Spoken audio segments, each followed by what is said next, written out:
where I set up my business in 1824 to trade tea and coffee. I also sold cocoa nibs I prepared myself, chocolate, and coffee beans. These drinks were considered as wholesome alternatives to alcohol, which we as Quakers strongly disapproved. In my spare time, I experimented with preparations of cocoa beans and chocolate, which I could sell in the shop. Soon I had to rent a warehouse in nearby Crooked Lane, where I could manufacture these products on a larger scale.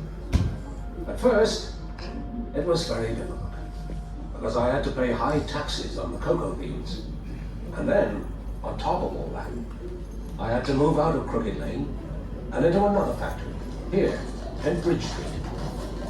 That's when my brother Benjamin joined me, and together we formed Cadbury Brothers. With more space, we could now prepare a cocoa powder and an eating chocolate that could be packed and sold.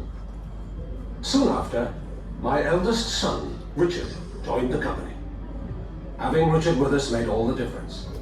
He saw to it that the quality of our cocoa improved, introduced new products, and even opened a shop in London.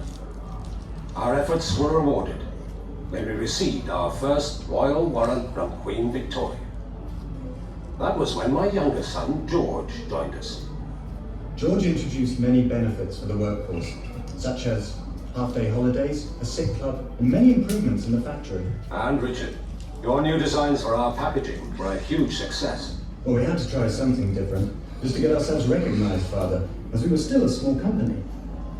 Our aim was to manufacture only the highest quality cocoa and chocolate. I know, and I could tell you some stories of less scrupulous producers who added brick dust to their cocoa. Ours was still gritty, but we only added sugar to take away the bitter taste and starch to absorb the fat. However, George had heard of a new kind of cocoa press. He went to Holland in 1866, saw the press being used and brought one back. The Van Houten Press. Oh yes, Father. You see, because we could extract more of the cocoa butter, there was no need for more additives.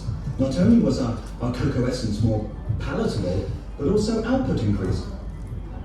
The Bridge Street factory was now too small to cope, and we had to expand somewhere else.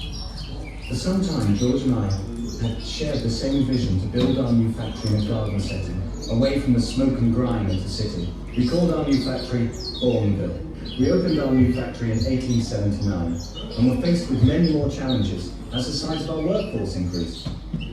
As the company prospered, we introduced bonuses, such as payment for output and punctuality, a 5.5-day week, pension schemes, works committees, training, and many other benefits.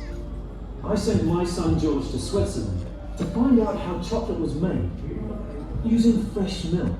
Soon after, Cadbury were able to manufacture chocolate with a much higher milk content that rivaled even the best Swiss products. That was when we launched our most important new brand. We called it Cadbury's Dairy Milk. It became so popular with its distinctive taste that sales exceeded all our best expectations. And within a short while, it had become our best-selling chocolate. In 1919, we merged with Fry, and the company went from strength to strength. And so we have seen that big things have their roots in the smallest beginning.